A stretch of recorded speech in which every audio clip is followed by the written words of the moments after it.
Saya akan membacakan rundown acara.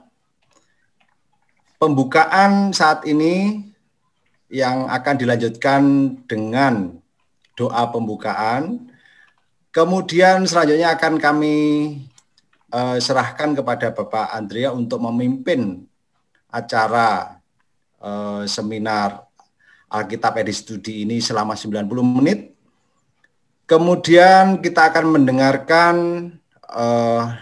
dari Ketua Departemen Komunikasi Lembaga Alkitab Indonesia yang akan menjelaskan tentang program-program LAI, dan akhirnya nanti sekitar jam 8 kita akan tutup. Baiklah, untuk mempersingkat waktu kita akan buka acara ini yang akan dipimpin oleh Bapak Penatua Bangun. Beliau Ketua KKPD LAI Mitra Malang. Dipersilahkan Bapak Bangun.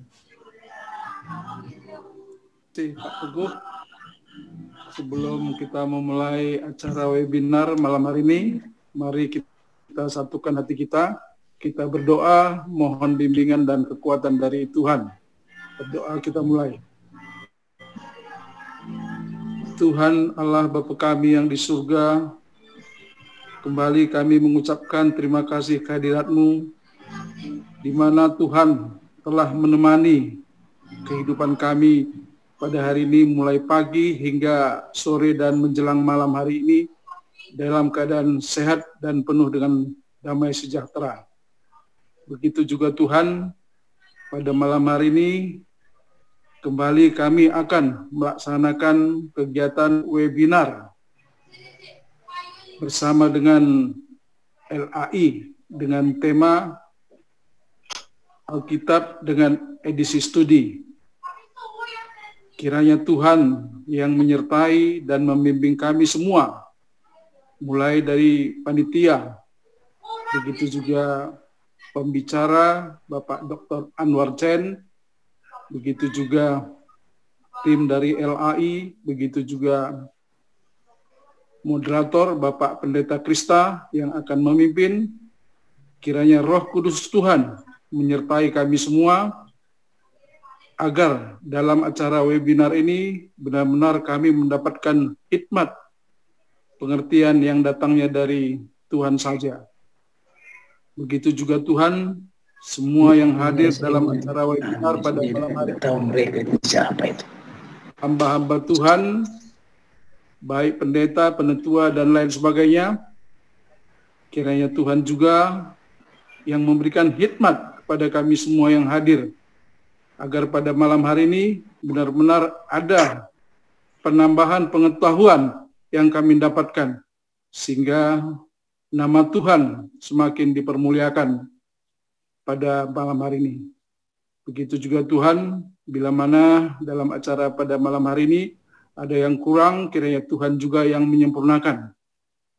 Terima kasih Tuhan, inilah doa sembah kami yang kami naikkan dalam satu nama, Yesus Kristus Tuhan dan Juru Selamat kami manusia yang hidup. Amin. Amin. Terima kasih Bapak Bangun. Tiba saatnya kita akan berkonsentrasi untuk mendengarkan paparan dari Bapak Pendeta Dr. Anwar Chen. Untuk waktu selanjutnya kami serahkan sepenuhnya kepada Bapak Moderator, Bapak Pendeta Krista. Silahkan Bapak Pendeta. Terima kasih Pak Teguh. Selamat malam, selamat petang, dan salam sehat buat saudara-saudara, Bapak Ibu sekalian. Semoga Bapak Ibu semuanya tetap sehat di dalam Tuhan. Amen. Kita akan bersama-sama memasuki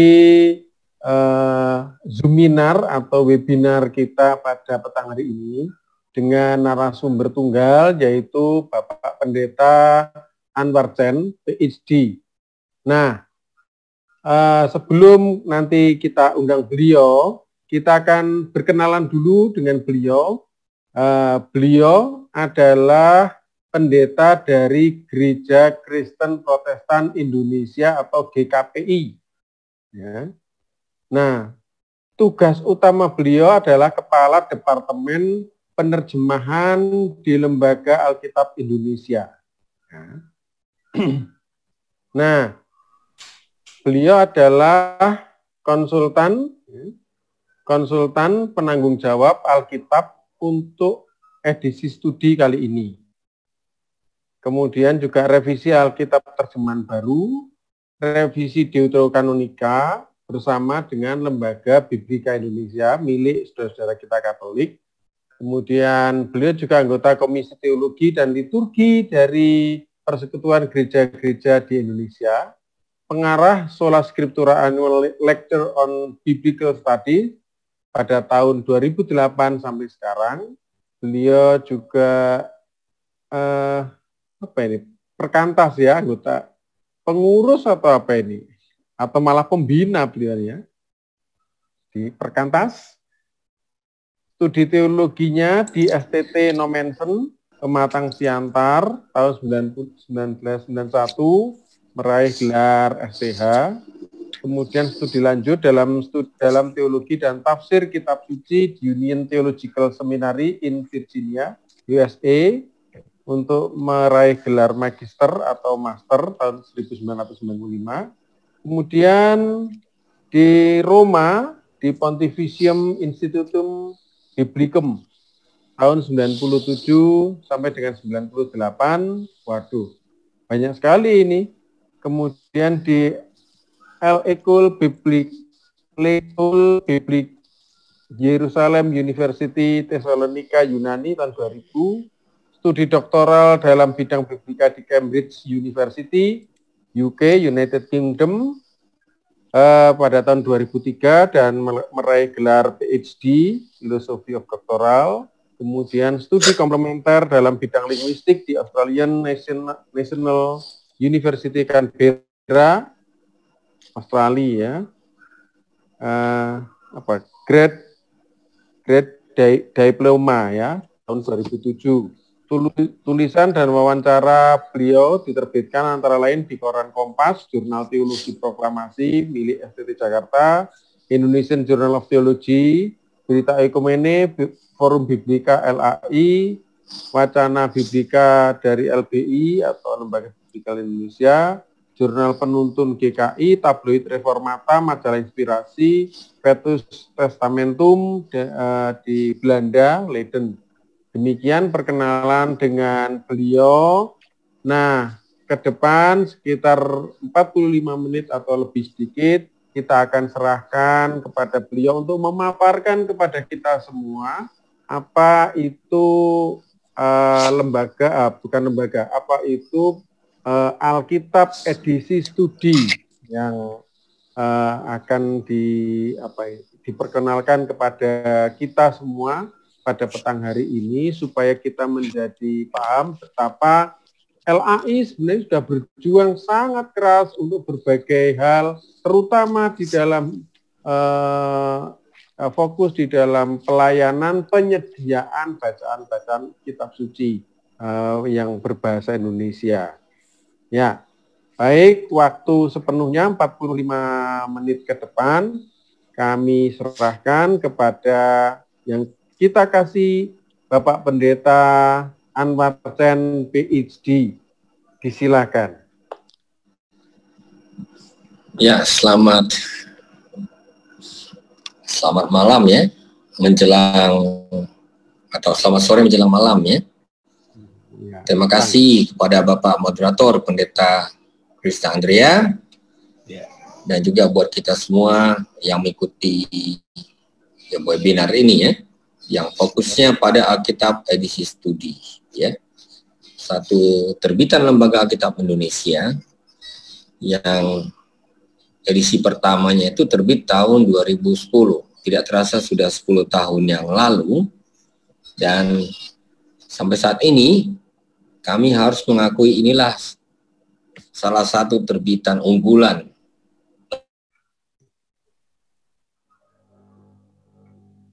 Lembaga Alkitab Indonesia. Tidak harus 40 menit ya, artinya kita tidak buru-buru ya, kita menikmati proses kita bersama-sama untuk melihat kenapa Alkitab edisi studi ini terbitkan, lalu apa kira-kira yang menjadi pertimbangan dan juga apa yang bisa diharapkan dari edisi studi ini. Izinkan saya share screen sebentar.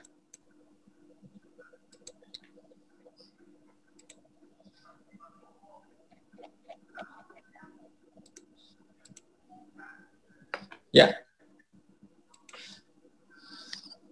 Saya akan mulai dengan ayat Alkitab ya, sebuah kutipan dari 2 Petrus 1 ayat 20 sampai 21. Saya bacakan aja untuk kita semua. Yang terutama harus kamu ketahui ialah bahwa nubuat-nubuat dalam kitab suci tidak boleh ditafsirkan menurut kehendak sendiri. Sebab tidak pernah nubuat dihasilkan oleh kehendak manusia, tetapi oleh dorongan Roh Kudus, orang-orang berbicara atas nama Allah.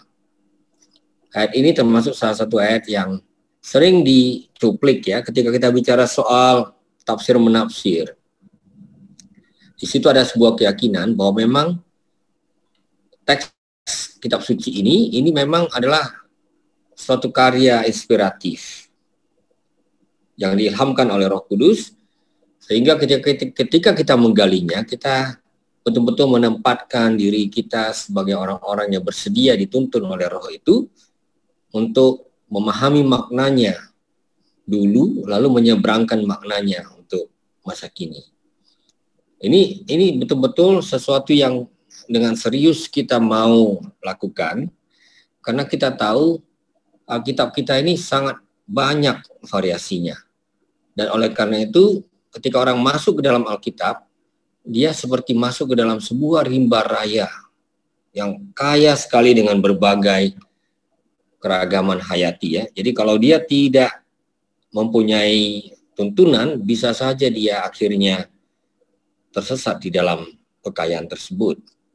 Dan ini sering kita temukan ya di dalam proses pembacaan Alkitab, di mana akhirnya para pembaca yang begitu giat bisa saja terjebak kepada prasangka-prasangkanya tentang Alkitab dan tentang pesan yang disampaikan dari dulu sampai sekarang.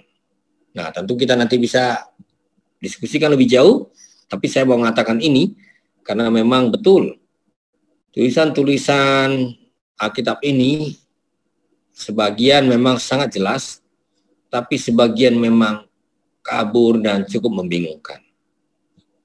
Ya. Nah, itulah sebabnya kita mengakui bahwa firman Tuhan yang menyajarah ini memang banyak menimbulkan komplain ya. Bagi mereka yang serius membaca Alkitab ya, kecuali mereka yang hanya membaca Alkitab hanya untuk tujuan-tujuan devosional ya. Memang ada juga renungan-renungan yang diterbitkan yang sifatnya lebih devosional. Mungkin yang ditampilkan cuma satu ayat atau setengah ayat gitu. Kemudian disertai ilustrasi dari pengalaman-pengalaman hidup. Seperti yang sering dibaca misalnya dalam renungan tentang saat teduh gitu. Nah, tentu ini ada tempatnya juga dalam kehidupan umat Tuhan. Tapi kalau kita sungguh-sungguh ini memperhitungkan pesan Alkitab berdasarkan teks Alkitab sendiri, memang kita harus mengakui ada kesenjangan. Nanti saya tunjukkan ya, di bagian belakang ada bermacam kesenjangan yang terasa menjadi semacam sekat ya antara dunia kita dengan dunia Alkitab. Misalnya bahasa, budaya, sejarah, geografi, juga konsep. Nah, memang kita mempunyai terjemahan Alkitab yang baik dan komunikatif. Dan itu bisa memperkecil kesenjangan tersebut. Tapi memang kalau untuk memahami Alkitab secara lebih utuh, kita memerlukan jembatan pelengkap. Nah, itulah sebabnya kita memerlukan peta, kamus, ada juga kadang-kadang semacam ilustrasi ya yang perlu kita lihat ya, supaya kita ketika membaca teks Alkitab itu betul-betul tertolong untuk memahami lebih optimal lagi apa yang dimaksudkan di situ. Kita mulai misalnya dari jurang bahasa. Ya, jelas sekali ya. Kadang-kadang saya kira salah satu jebakan buat para pembaca Alkitab adalah bahwa karena ini tersedia dalam bahasa Indonesia dan juga dalam bahasa daerah yang dapat diakses dengan mudah, orang lupa akan jurang waktu, jurang teks linguistik yang ada di antara kita ini dengan teks Alkitab. Kita sangat bersyukur oleh karena teknologi sekarang ini kita bisa membaca Alkitab dengan kumpulan yang cukup cukup praktis, bisa dibawa kemana-mana. Sekarang bahkan secara elektronis makin mudah lagi karena dengan sebuah gadget kita bisa akses begitu banyak hal. Andai kata kita kembali kira-kira ke 2000 tahun yang silam, yang akan kita baca adalah seperti yang tergambar ini, sebuah gulungan. Dan gulungan ini ditulis huruf demi huruf. Yang saya tampilkan sebagai ilustrasi di sini adalah gulungan Laut Mati, yaitu salinan kitab Nabi Yesaya. Ya. Ini 17 lembar ini, bayangkan itu 8 meter. Andai kata seluruh Alkitab kita harus disalin dalam bentuk gulungan seperti ini, wah kita bisa bayangkan berapa ratus meter yang harus kita miliki. Dan itu membutuhkan ruang yang tidak tanggung-tanggung ya. Nah ini dia, kadang-kadang dengan catatan kecil seperti ini kita jadi bisa lebih menghargai ya bahwa memang dulu itu proses untuk menurun alihkan Alkitab, membaca Alkitab itu proses yang memang sangat menantang. Kalau dulu orang membaca Alkitab, kita jangan pernah membayangkan bahwa itu dibaca sebagai urusan pribadi. Sangat langka ada keluarga yang punya salinan kitab sucinya sendiri. Lebih sering semuanya itu dibacakan keras-keras sebagai suatu peristiwa publik. Lalu umat mendengar, lalu karena tidak ada pilihan lain, tidak ada gadget, umat menyimpan semuanya di dalam ingatan. Ini jelas ya. Jadi kalau orang baca Alkitab dulu maksudnya adalah mendengarkan pembacaan dan mengingatnya. Dan kita jangan heran bahwa di abad 21 ini masih menjadi sebuah kenyataan ya. Kami di bidang penerjemahan Alkitab ini sering masuk ke pelosok-pelosok, mendampingi tim-tim penerjemah. Misalnya ke Lembah Yali atau ke beberapa tempat. Di tempat-tempat seperti itu yang tidak ada sinyal, jangan harapkan orang akan mencatat semuanya secara tertulis. Catatan mereka yang utama adalah hati mereka. Apa yang dibaca disimpan dalam hati, diingat. Oleh karena mereka tidak punya pilihan lain, betul-betul mengandalkan tradisi lisan dan menyimpannya dalam sanubari mereka, memang dahsyat sekali ya. Saya sendiri kadang-kadang terkagum-kagum, takjub saya kenapa. Itu ibu-ibu itu sambil masak ya gitu, mendengarkan misalnya Alkitab dibacakan. Nanti kalau kita tes apa yang dia dengar, kita bisa betul-betul tercengang. Karena dia bisa mengulangi dengan benar lebih dari 90% yang baru saja dia dengar. Orang sekarang ini kalau nggak mencatat, lupa semuanya. Syukur-syukur dia masih ingat misalnya, ya wah, ulang tahun istri atau suaminya. Udah bagus itu. Tapi kalau di tempat-tempat seperti itu kita sudah betul-betul punya pengalaman yang sangat-sangat konkret. Karena tidak ada pilihan lain, ternyata memang kemampuan manusia itu menjadi sangat-sangat optimal. Ya. Nah, tentu kita bersyukur untuk itu, tapi juga kita sadar ini tidak bisa dijadikan andalan. Karena tradisi lisan dan ingatan itu sifatnya sangat sementara. Nah, jurang linguistik ini yang terpampang di hadapan kita ini membuat kita sadar ketika kita baca Alkitab sebenarnya kita membaca sebuah pesan yang sudah dialihbahasakan. Dan ini melibatkan interpretasi tentunya ya.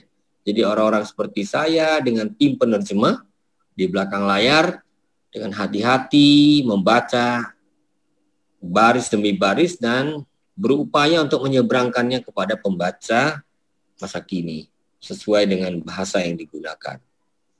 Tapi jujur saja saya katakan ini tidak bisa menggantikan atau mewakili seluruh proses pembacaan yang kita harapkan untuk memahami Alkitab dengan benar. Nah, oleh karena itu ketika kita mencoba menggali teks, mencoba memaknai apa yang dikatakan dalam teks itu, ya kalau kita memang sungguh-sungguh serius ya, kita harus memperhitungkan dimensi kesejarahan dari teks-teks Alkitab sendiri. Ya, disinilah saya betul-betul menyadari bahwa masukan-masukan dari para pembaca Alkitab menolong kami untuk mempersiapkan Alkitab edisi studi ini. Ini sudah lama dinantikan. Kami banyak sekali menerima surat menyurat. Di zaman dulu masih dalam bentuk ketikan-ketikan ya. Dulu kan belum ada surat elektronis. Jadi kami masih punya tumpukan file itu. Berisi pertanyaan-pertanyaan tentang Alkitab, termasuk juga permintaan untuk menyediakan sebuah Alkitab edisi studi. Maksudnya Alkitab yang diberi catatan-catatan studi. Dan itu bundelannya cukup tebal di Lembaga Alkitab Indonesia. Nah, tentu di belakangan ini kami nggak menemukan lagi bundelan seperti itu, karena semuanya dilakukan secara elektronis, melalui WhatsApp atau melalui email. Nah, meskipun demikian, kami mendapat kesan bahwa ternyata para pembaca Alkitab ini sangat ingin memahami bagaimana maksud Alkitab dulu, lalu bagaimana ini diperhitungkan untuk masa kini. Nah, oleh sebab itulah kita mencoba mencermati teks itu mengatakan apa, lalu biasanya teks itu mempunyai temannya, ada co-teks istilahnya. Jadi kalau kita membaca satu teks, carilah dahulu kerajaan Allah dan sebagainya, kita kalau memang serius baca Alkitab dan ingin serius memperhatikan lingkungan teks itu sendiri, kita akan coba lihat di sebelumnya mengatakan apa ya, sesudahnya mengatakan apa. Itulah yang disebut dengan co-teks. Ada teman-teman teks itu sendiri. Lalu ada lagi yang disebut dengan konteks. Kita coba mengerti kira-kira kalau ini diucapkan, apa situasi awalnya? Siapa yang mendengarkan ini? Kenapa ini diucapkan? Atau kenapa ini diceritakan? Nah, jadi interaksi antara teks, konteks, dan konteks inilah yang kita coba cermati supaya kita tidak menafsir sewenang-wenang menurut selera dan kepentingan kita. Ya, ini kita mempunyai catatan gelap juga dalam sejarah penafsiran. Misalnya, ketika di apartheid di Afrika Selatan itu sedang parah-parahnya begitu ya. Bayangkan ya, orang dinilai dipisah-pisahkan berdasarkan warna kulit. Nah, luar biasa kan, orang Kristen yang berkulit putih itu bisa menggunakan Alkitab untuk membenarkan ini. Misalnya dengan mengatakan, ya memang HAM Afrika itu terkutuk. Kami ini Yafet, nah, seperti itu. Bayangkan, Alkitab bisa digunakan untuk menindas. Oleh karena itulah kita memang perlu sangat mencermati ya teks, konteks, dan konteks ini supaya kita tidak terjebak dengan penindasan yang sama. Saya masih ingat ya, sebuah pidato pengukuhan sebagai Presiden Society of Biblical Literature. Itu disampaikan oleh Profesor Elizabeth Schussler Forenza. Dia seorang profesor di Harvard. Seorang perempuan, dia mengatakan kalau kita membaca Alkitab, memang kita harus menghormati otonomi dari teks Alkitab sendiri. Kalau tidak, nanti Alkitab ini hanya menjadi sebuah preteks. Preteks artinya kita bisa pakai sesuai dengan agenda yang mau kita usung. Ya. Dan kadang-kadang kita gunakan sebagai proof text, ayat bukti. Ya. Mau melakukan ini ada buktinya. Kewajiban persepuluhan ada buktinya, seperti itu. Semuanya ada buktinya. Nah, Fiorenza dengan tegas mengatakan, otonomi teks itu perlu kita hormati supaya dia menggugah kita. Supaya kita tunduk tetap kepada apa yang mau dikatakan oleh teks itu. Bukan kita yang menundukkan teks itu supaya sesuai dengan maunya kita. Saya tidak bermaksud menghakimi, tapi ya kalau saya lihat ya, bagaimana para pembaca Alkitab mengerti teks-teks Alkitab belakangan-belakangan ini, cukup sering ada perasaan saya, bukankah ini memperkosa teks Alkitab? Memaksa Alkitab berbicara tentang apa yang betul-betul tidak dimaksudkannya. Tentu nggak etis lah ya kalau saya menyebut nama kelompok tertentu, tapi ini betul-betul terjadi. Ya.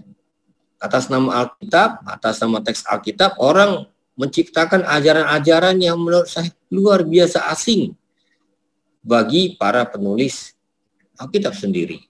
Nah, inilah pentingnya kenapa kita dengan serius memperhitungkan pembacaan yang berdimensi kesejarahan.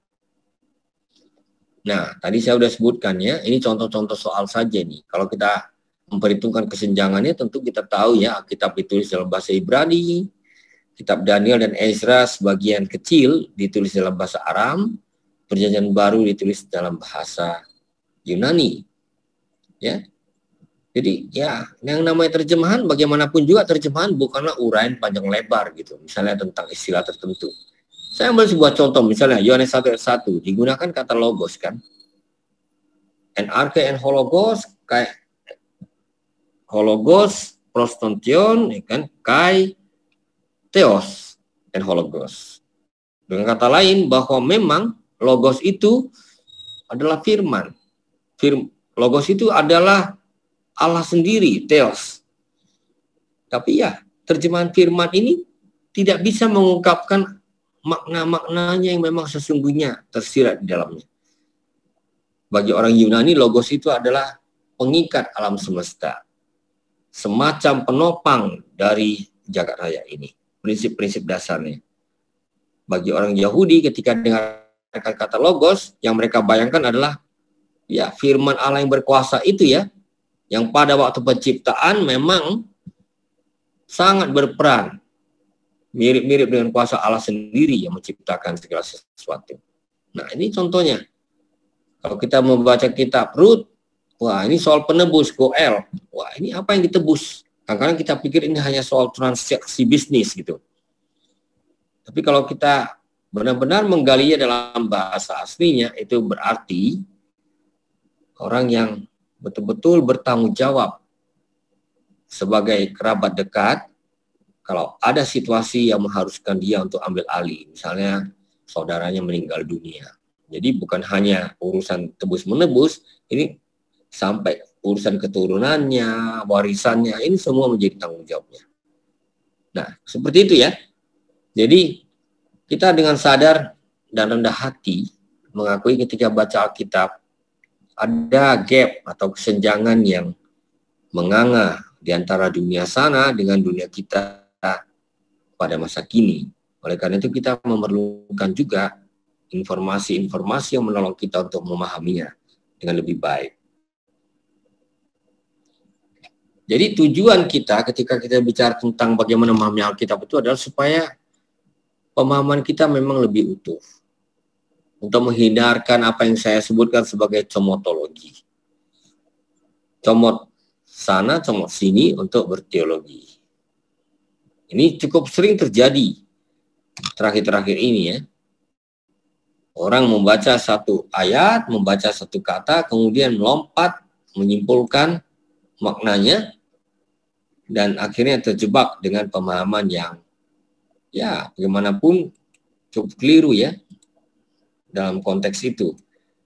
Jadi ya itulah sebabnya kita memang betul-betul sungguh-sungguh memerlukan semacam tuntunan dari firman Tuhan sendiri, dan kita membutuhkan semacam perangkat yang menolong kita untuk menafsir lebih sesuai dengan konteks, supaya kita tidak terjebak pada pemahaman yang terisolasi dan idiosinkratik. Yang saya maksud ke idiosinkratik itu adalah ya pemahaman versi saya sendiri gitu.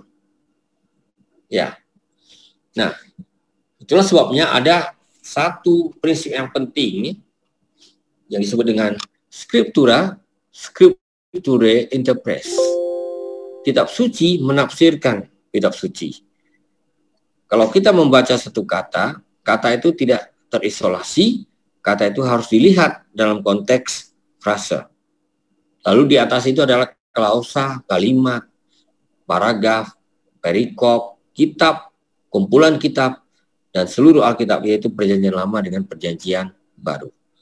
Dengan sadar saya menggunakan kata Perjanjian Lama dan Perjanjian Baru, karena Alkitab yang kita miliki ini, yang kita gunakan untuk berbagai keperluan, mulai dari mimbar sampai renungan pribadi, sejujurnya itu Alkitab Kristen. Makanya disebut Perjanjian Lama dengan Perjanjian Baru. Kalau ini Alkitab Yahudi, tidak ada Perjanjian Baru. Dan susunannya juga sangat berbeda dengan yang kita miliki sekarang. Nah, ini situasinya. Jadi kita ketika memahami Alkitab, mencoba memahami dengan lebih utuh, memang ya harus ada investasi kita ya. Itu enggak langsung, ya kan ada orang yang sangat optimis ya.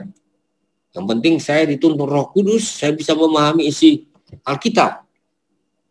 Saya juga percaya akan kuasa Roh Kudus yang membimbing kita. Tapi kalau kita mempelajari bagaimana Alkitab ini sendiri menafsirkan dirinya, kita jadi sadar bahwa Roh Kudus juga memanfaatkan apa yang kita gali, upaya-upaya kita untuk memahami teks yang sudah diwariskan kepada kita oleh generasi-generasi umat percaya sebelumnya. Nah, itulah sebabnya sesudah menerima begitu banyak feedback dari para pembaca Alkitab, saya bergabung dengan lembaga Alkitab kira-kira 28 tahun yang lalu. Sudah lebih dari 28 tahun yang lalu sebenarnya. Dan ketika bergabung, awal-awalnya itu salah satu tugas yang diberikan kepada saya sebagai pendatang baru adalah mencoba merespon surat-surat pembaca. Jadi ya itu satu latihan yang bagus ya. Kalau ada surat pembaca bertanya, kenapa teks ini isinya begini? Wah, saya menggali gitu. Coba menemukan jawabannya dari berbagai sumber.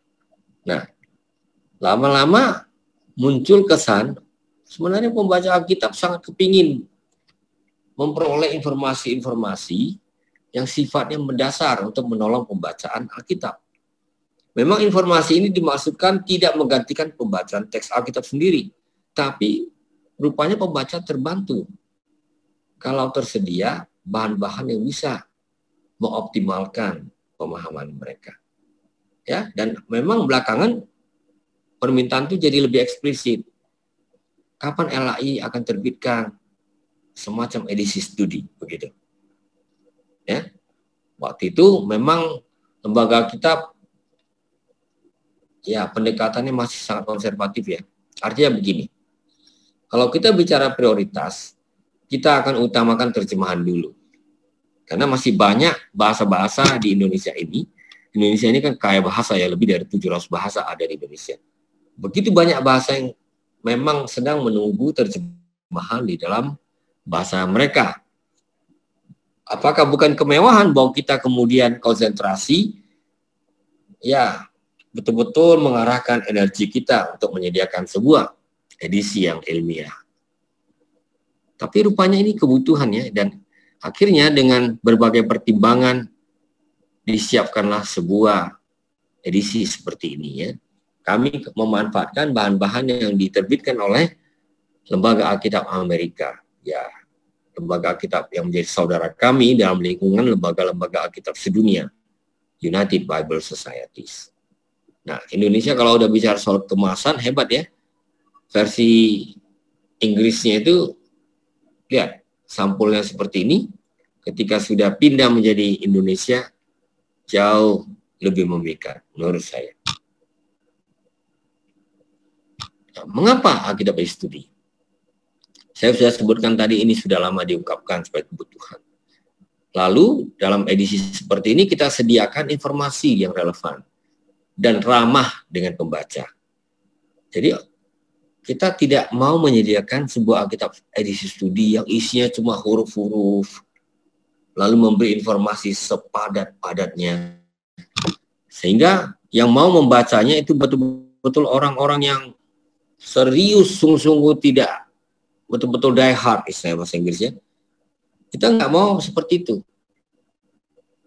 Harapannya adalah kalau boleh bukan hanya orang-orang serius seperti pendeta, penatua, aktivis gereja, tapi warga jemaat pada umumnya juga merasa cukup mudah untuk mengakses Alkitab edisi studi ini.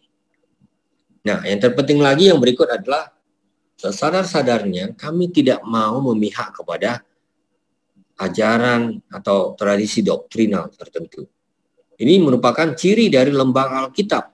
Karena lembaga Alkitab tidak mau misalnya ketika membahas tentang glosa lidah gitu ya, glosolalia misalnya gitu. Nggak mau misalnya memihak kepada tradisi Pentakosta misalnya. Kita betul-betul mencoba menggali teks pada levelnya yang paling mendasar.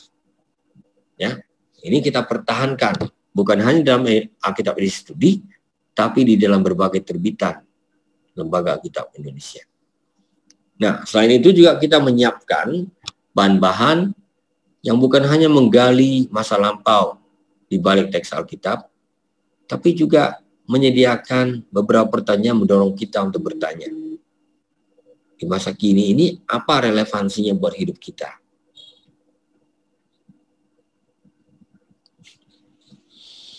Lalu ya, timbul pertanyaan, seberapa memadai Alkitab edisi studi ini? Yang jelas bahwa memang dia berusaha memadukan berbagai informasi dalam satu paket praktis. Memang itu membuat kita harus sangat selektif. Kalau kita memasukkan segala jenis informasi, itu berarti teks Alkitabnya akan menjadi jauh lebih tebal dari apa yang diterbitkan saat ini. Ya, sekarang aja itu sudah lumayan tebal ya. Andai kata kita mau tambah lagi berbagai detail, tentu kita sangat bisa. Tapi itu berarti baik dari segi kepraktisan maupun harganya akan menjadi lebih menyulitkan. Jadi kita coba ya memadukan informasi yang diberikan, tapi juga mendorong supaya para pembaca Alkitab itu membaca langsung teks Alkitab. Jadi memang langkah terpenting kalau kita memahami Alkitab itu sebenarnya bukan memeriksa buku-buku tafsiran, bukan juga untuk membaca catatan-catatan Alkitab di studi ini secara langsung, tapi terutama membaca teks Alkitab. Lalu untuk memahaminya dengan lebih lengkap, baru kita melihat apa saja informasi atau catatan yang tersedia. Ya, jadi dalam Alkitab edisi studi ini akan diberi pemahaman dalam konteks yang luas. Misalnya, ada pengantar perjanjian lama, perjanjian baru. Jadi dalam kumpulan kitab juga ada pengantar Pentateuch. Pentateuch berarti kelima kitab Taurat. Ada pengantar yang singkat tentang sejarahnya, hikmat, puisi, nabi-nabi. Lalu ada lagi pengantar untuk Injil dan kisah para rasul, surat-surat Paulus, surat-surat umum, dan wahyu. Pengantar ini memang dalam bahasa yang sangat ringan. Tapi izinkan saya mengatakan, yang menuliskan ini itu rekan-rekan saya di United Bible Societies yang memang adalah orang-orang yang mendapat pendidikan khusus, misalnya yang katakanlah dalam bidang tafsir Alkitab, secara lebih sempit lagi, kitab Taurat, dan sebagainya. Jadi orang-orang yang memang ahli di bidangnya, tapi tidak menghadirkan sebuah bahan yang membuat pembaca jadi terintimidasi. Ya, jadi kajiannya itu sendiri sangat bisa dipertanggungjawabkan secara ilmiah, tapi tidak mau membuat para pembaca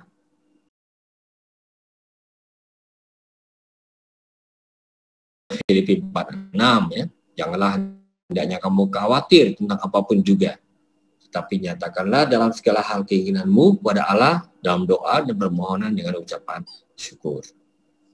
Ya, ayat emas ini kita tonjolkan, tapi kita tetap letakkan di dalam konteks teks yang lain.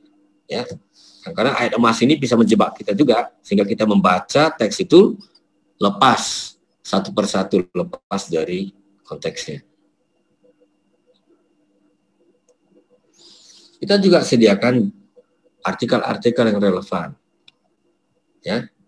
Sejak awal tahun 2000-an, ya, atau sebelumnya, sedikit sebelumnya, itu banyak gerakan di Indonesia ini, walaupun kelompoknya masih kecil-kecil, tapi saya sebutkan semacam gerakan yang ingin menggugat penggunaan kata Allah. Mereka ingin menonjolkan penggunaan tetragrammaton, yaitu nama ilahi yang terdiri dari 4 huruf, YHWH.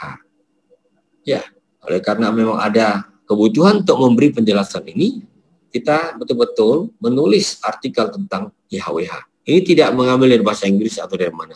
Ini benar-benar kita tulis sendiri. Sesuai dengan informasi dan juga argumentasi yang bisa dipelajari tentang YHWH ini. Ya, juga misalnya ada di situ keterangan tentang kalender di dunia kuno. Ya, kapan dilakukan Hari Raya Pondok Daun, apa yang terjadi di sana. Jadi ini sangat membantu kita untuk memahami Alkitab dari perspektif temporal.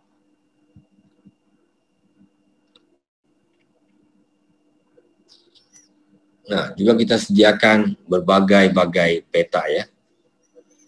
Ada Palestina pada zaman Makabi. Makabi itu zaman antara Perjanjian Lama dengan Perjanjian Baru.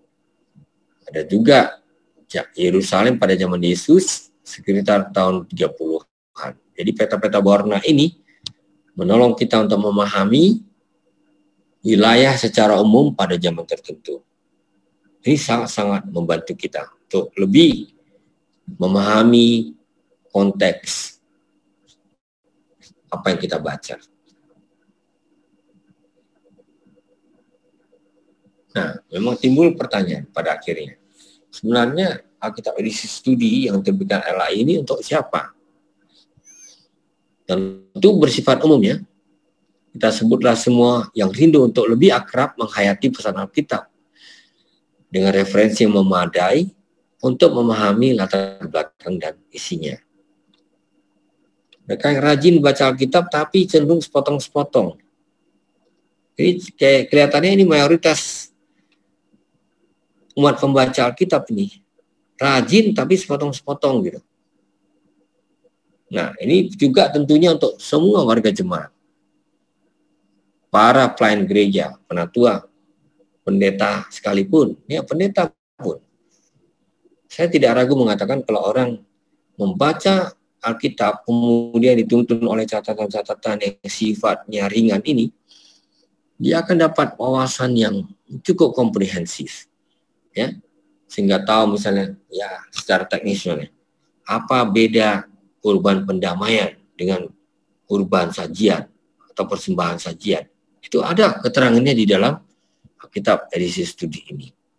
Jadi detail-detail seperti ini bisa menolong kita untuk lebih mengoptimalkan pembacaan dan pemahaman kita terhadap teks Alkitab. Ya, saya pikir cukup ya tinjauan singkat ini mengenai isi dari Alkitab edisi studi. Ini kita bisa perkaya atau perdalam melalui interaksi. Saya serahkan kembali kepada moderator. Terima kasih Pak Pendeta. Luar biasa uraiannya, sederhana tapi gamblang bagi kita semua supaya kita bisa mengenal lebih jauh dari Alkitab edisi studi yang sudah diterbitkan sejak tahun 2010 rupanya ya Pak ya? Ya, sudah 10 tahun yang lalu nggak terasa ya. Luar biasa. Terima kasih Pak Anwar Chen. Ini ada pertanyaan dari Pak Victor. Baik Bapak Ibu yang nanti akan memberikan pertanyaan, Bapak Ibu saudara-saudara bisa menanyakan melalui 2 cara, yaitu raise hand, angkat tangan, nanti co-host akan melihat siapa saja yang angkat tangan, ditunjukkan di videonya begitu, atau Bapak Ibu bisa menuliskannya melalui kolom chat yang ada, atau melalui kolom partisipan itu ada fasilitas raise hand. Itu bisa diklik, nanti akan muncul gambar tangan seperti ini di layar Bapak Ibu saudara-saudara sekalian. Nah, ini pertanyaan dari Pak Victor. Semoga kelihatan ya. Apakah nampak di layar Bapak Ibu sekalian? Ya. Nampak ya? Ya. Cek. Apakah Alkitab edisi studi ini memuat catatan pengantar tiap kitab saja, atau juga termasuk catatan kaki perbedaan tekstual, yaitu teks-teks yang ada perbedaan dalam tafsiran, seperti yang ada di Net Bible. Terima kasih sebelumnya, Pak Victor Kristianto. Ya, begitu pertanyaannya, Pak Anwar. Ya, terima kasih. Ya. Pak Victor, terima kasih banyak untuk pertanyaan ini. Ya, memang ada juga catatan-catatan perbedaan tekstual ya. Walaupun kita tidak menyibukkan pembaca dengan urusan-urusan tekstual ini terlalu banyak gitu. Ya, di mana perlu akan diberikan variasi-variasi, dan itu ada di bawah, itu di catatan kaki ya. Ya. Saya bisa juga ambil contoh-contoh konkret ya, secara acak saja. Misalnya, kalau kita membaca tentang kitab Imamat 11 ayat 13 sampai 19, itu ada keterangan tentang burung Raja Wali, meragai dan sebagainya. Dengan jujur diberi catatan kaki misalnya, sebagian dari burung dalam daftar ini sulit diidentifikasi. Nah, ini termasuk catatan tafsir, tapi sekaligus catatan tekstual. Ya. Jadi ya, hal seperti ini tentu kita berikan juga supaya kita betul-betul bertanggung jawab mengenai, ya, katakanlah kesahihan dari teks-teks yang dimuat di dalam Alkitab sendiri. Ya, izinkan saya membuka juga misalnya Markus bagian terakhir. Ini bisa juga menolong kita untuk memahami ya, misalnya. Ya. Markus 13, 15 ayat 12. Di situ ada keterangan misalnya, Pilatus sekali lagi menjawab dan bertanya kepada mereka, jika begitu apakah yang harus berbuat dengan orang yang kamu sebut raja orang Yahudi ini? Ada keterangan situ yang kamu sebut. Kalimat ini tidak ada dalam sejumlah naskah. Nah, itu dia. Jadi ada juga pertanggungjawaban mengenai variasi tekstual. Ya. Nah, saya rasa ini merupakan jawaban kami terkait dengan pertanyaan tersebut. Bedanya dengan Net Bible adalah Net Bible cenderung memberikan semua informasi variasi itu. Dalam Alkitab edisi studi, karena ini tidak ditujukan untuk satu audiens yang ya secara akademis pernah mendapat pendidikan teologi, kami sudah saring sehingga bagian-bagian yang esensial saja yang diberikan. Ya, baik. Demikian Pak Pendeta. Baik, terima kasih Pak Anwar. Oke, mungkin ada Ibu, Bapak, saudara-saudara yang ingin memberikan.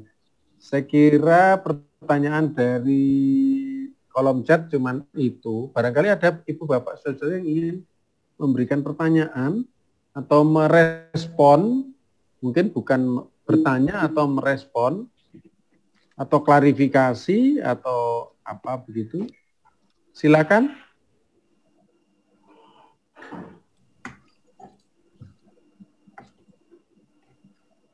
Apakah merasa sudah jelas?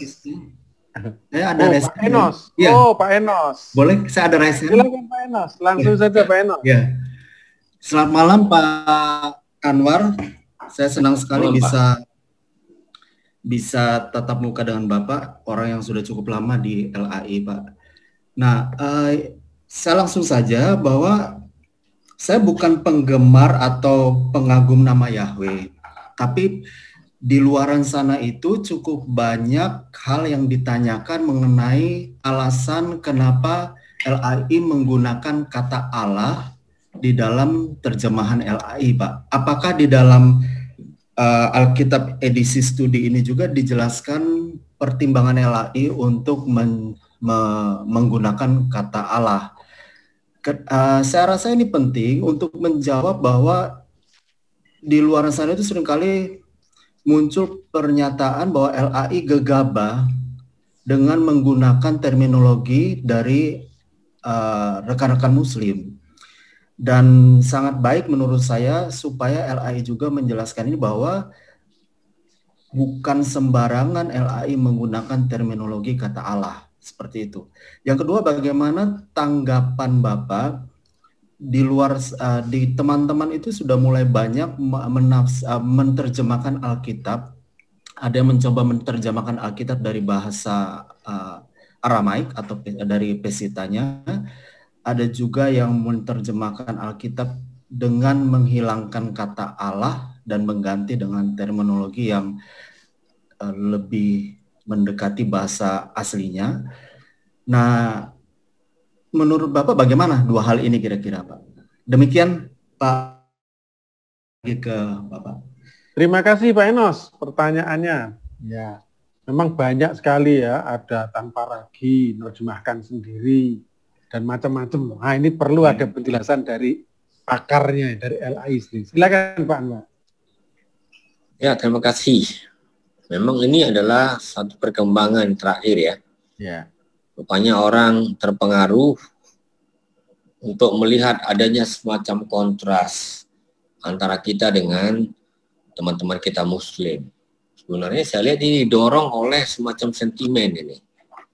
Lalu sentimen ini mendapat legitimasinya dengan mendiskreditkan penggunaan kata Allah. Yang menurut saya cukup mengherankan ya. Makanya kami nggak masukkan ini ke dalam Alkitab edisi studi, karena ini tidak satu substansi yang muncul dari teks Ibrani sendiri. Ya.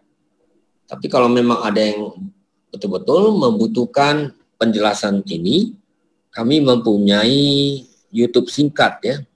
Nanti saya bisa juga share linknya pada kita.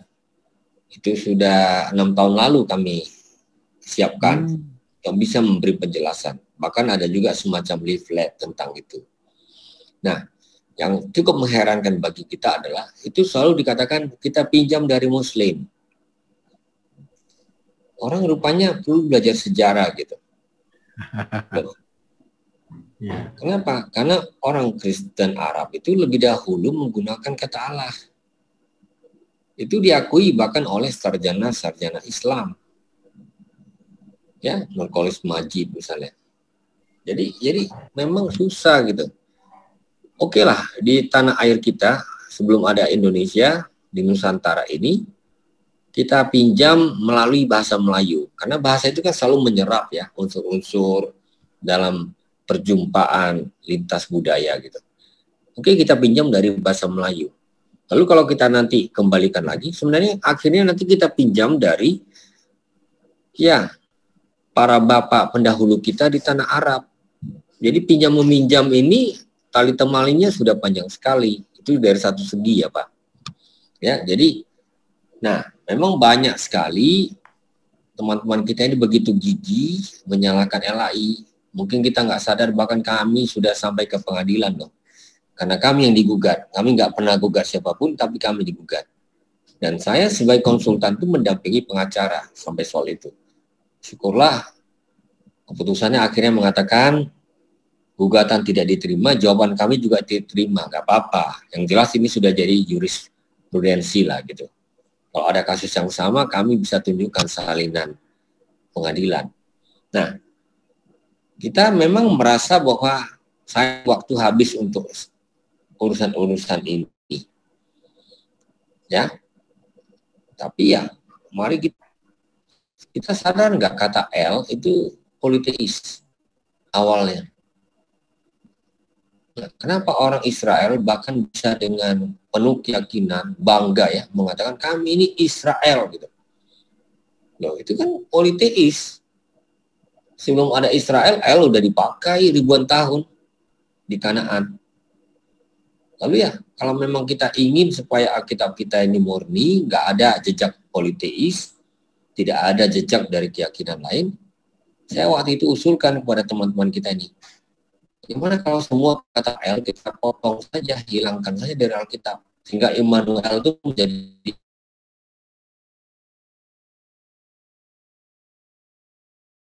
apa gitu, Bet-El jadi apa gitu, bingung kan, Joel, oh banyak sekali El itu di Alkitab gitu.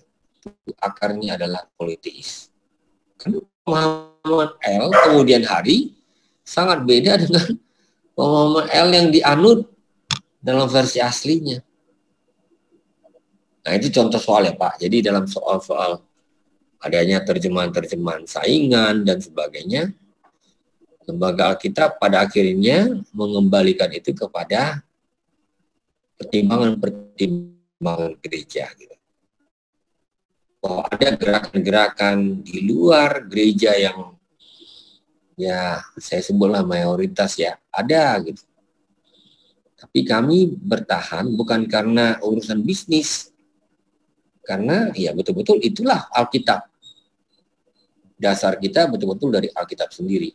Makanya nama-nama seperti Yahweh itu, YHWH itu dimunculkan dalam Alkitab Studi. Sebenarnya itu versinya yang paling jelas. Itu untuk memberi pemahaman kepada para pembaca Alkitab. Misalnya kata Yahweh sendiri, YHWH. Kita selalu pikir itu asli banget dari Israel. Siapa bilang? Itu ternyata diambil alih juga gitu ya dari bangsa lain. Jadi Musa itu kawin dengan orang Midian bukan kebetulan, karena mereka juga ternyata punya kepercayaan yang sama gitu ya, seperti itu Pak ya. Jadi terima kasih untuk pertanyaan ini. Nah, kami tentu dengan menghormati perbedaan, kalau memang orangnya tidak bisa lagi diubah, kami mengatakan sudah, kalau Anda ingin Alkitab sendiri bagus, lebih bagus daripada membaca kan itu kan bahasa Aramaik. Jujur saya mengatakan memang aneh, terakhir ini orang kok suka sekali dengan Semitik gitu. Seakan-akan yang Semitik ini lebih sah gitu. Lebih, sebenarnya saya bukan tidak menghargai, silakan aja. Saya sendiri belajar bahasa Syria, bahasa Arab, tahu gitu. Tapi ya, bukankah salah satu keistimewaan dari pemahaman Alkitab, apalagi Injil Yohanes, adalah firman itu sudah menjadi manusia, menjadi daging. Dengan kata lain, Tuhan itu berubah sesuai dengan konteks. Nah, itu artinya kalau dia di tanah Papua ya nggak usah lah ke Semitik-Semitikan gitu. Ya Papua gitu. Di tanah Melayu ya jadilah Melayu, di tanah Jawa jadilah Jawa gitu. Kenapa? Tuhan sudah mulainya gitu. Nah, kalau kita betul ingin mendasarkan sumber-sumber itu pada versinya yang paling otentik, ya kita harus akui 3 bahasa tadi untuk perjanjian lama. Walaupun saya pelajari itu, bukan itu dasarnya. Lalu ada sebagian penggalan kecil saja ya. Kitab Daniel dan Ezra, itu Aramaik. Kalau itu betul Aram. Tapi perjanjian baru seluruhnya bahasa Yunani koine. Jadi kenapa saya harus kembali ke yang Aramaik atau versi Arab atau apa? Kalau yang lebih tua justru yang bukan itu gitu. Jadi ya kita kembalikan aja ke hal-hal yang lebih wajar sesuai dengan perkembangan sejarah. Lain hal kalau itu kita anggap semacam orientasi ya, karena kita percaya pada tradisi tertentu, ya itu pilihan. Ya misalnya kita suka dengan gereja Syria, ya silakan ikutilah kitab suci Peshitta, silakan gitu. Ya, tapi kalau saya ditanya terjemahan Alkitab yang dilakukan lembaga kitab, maunya dari mana? Oh, udah jelas. 3 sumber itu. Jadi Peshitta itu termasuk terjemahan yang agak belakangan. Jadi kalau orang mengatakan, wah terjemahan dari Aramaik itu agak lucu. Itu kan terjemahan dari terjemahan. Dengan segala hormat ya, saya hormati aja ada tradisi seperti itu. Ya, jadi kenapa nggak kita ambil dari sumber-sumbernya yang primer? Seperti itu Pak. Semoga ini kita jadi lebih jelas ya, karena ada orang bilang, wah ini kalau perjanjian baru dibaca dalam bahasa Arab, ini lebih jelas. Ya, tapi itu kan terjemahan. Kalau dia terjemahan, berarti saya harus nilai dia sebagai terjemahan. Lalu apa dasar saya menilai? Kembali ke sumber-sumber Yunani. Seperti itu Pak. Jadi kami berusaha untuk mempertahankan dasar-dasar seperti ini. Ya, mudah-mudahan sudah menjawab ya, kalau nggak semua ya sebagian. Begitu Pak. Terima kasih Pak Anwar. Intinya adalah bahwa Alkitab edisi studi itu bukan ngurusi soal polemik terjemahan di luar sana yang sekarang lagi diributkan banyak orang. Benar. Alkitab edisi studi juga bukan dalam rangka memberikan terjemahan sensasional untuk menambah pangsa pasar dengan Alkitab kita. Nah, ini kekuatan dari Alkitab edisi studi saya kira ya. Jadi jujur bagaimana latar belakang dari masing-masing kitab itu. Jadi tidak ngurusi mau di luar sana itu ada perdebatan soal terjemahan yang bagaimana gitu kan. Kalau menurut Pak Anwar tadi sudah jelas Ibni, kemudian diterjemahkan ke dalam bahasa Yunani Septuaginta, ya Aramaik, kelima ya Pak ya. Kalau tidak ya sampai sekarang diperdebatkan persisnya dari abad keberapa Pak. Itu contoh soal. Tapi bahkan tahunnya pun orang nggak bisa. Tapi lebih mudah dari Vulgata ya Pak ya. Lebih mudah. Lebih kan sudah abad ke-4 ke atas ya. Ya. Baik, mungkin ada lagi yang lain, Bapak Ibu, saudara yang ingin merespon. Itu tadi pertanyaan Pak Enos luar biasa. Perjelas kita, atau malah sebaliknya dengan bekal Alkitab edisi studi ini, kita bisa yang semacam itu tadi. Ya, karena orang lagi getol belajar hal-hal yang bersifat semitik begitu ya. Itu menarik sekali kalau misalnya video yang tadi dijanjikan Pak Anwar Chen itu kita ikut viralkan. Berapa menit itu Pak Anwar? Saya kira nggak sampai, pokoknya sekitar 10 menit saja ya. Sebentar saya kalau bisa copy linknya saya masukkan di dalam chat kita. Sudah ada linknya Pak di chat Pak. Sudah dicantumkan. Sudah ada. Terima kasih. Terima kasih. Ya baik. Sama Mbak Caroline sudah dimasukkan di dalam kolom chat kita. Nah, seperti itu langsung bisa dicek Bapak Ibu saudara-saudara bagaimana. Ini ternyata sudah lama ya, sudah 6 tahunan yang lalu ya. Oh ya, kami memang akhirnya menyiapkan video seperti itu untuk pertanyaan-pertanyaan yang berulang. Oh ya. Iya. Ya sifatnya mendasar saja, bahwa ketika Tuhan kita hadir di dunia menyampaikan firman-Nya kepada kita, ya udah dia melalui saringan budaya. Itu saja sebenarnya intinya kalau kita lihat gitu. Tidak ada yang begitu luar biasa dalam hal ini. Ya. Nah, cuma pesan kemurnian.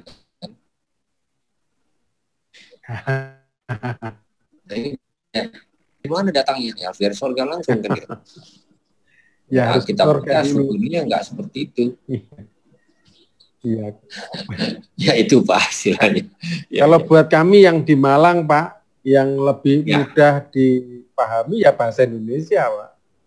Ya, Syukur Pak ya. Kalau ada yang lebih paham Atau bahasa bahasa Jawa Arema. boleh juga ya. Iya. Oh gitu ya. Iya. Ya, Ada bahasa Arema nih. ya. Pak Krista ada pertanyaan dari Pak Suprapto di chat. Oh iya, Pak Suprapto. Bagaimana sikap dan tanggapan LAI mengenai Alkitab yang dirubah isinya, dan bagaimana LAI mengantisipasinya atau mengatasinya? Terima kasih dari Pak Suprapto. Maksudnya mungkin Pak Suprapto bisa memberikan penjelasan Alkitab yang dirubah isinya itu maksudnya seperti apa ya Pak? Pak, yang ayat-ayat yang dirubah, ya seperti tadi nama Allah dirubah menjadi Yahweh, seperti itu Pak. Oh, ya.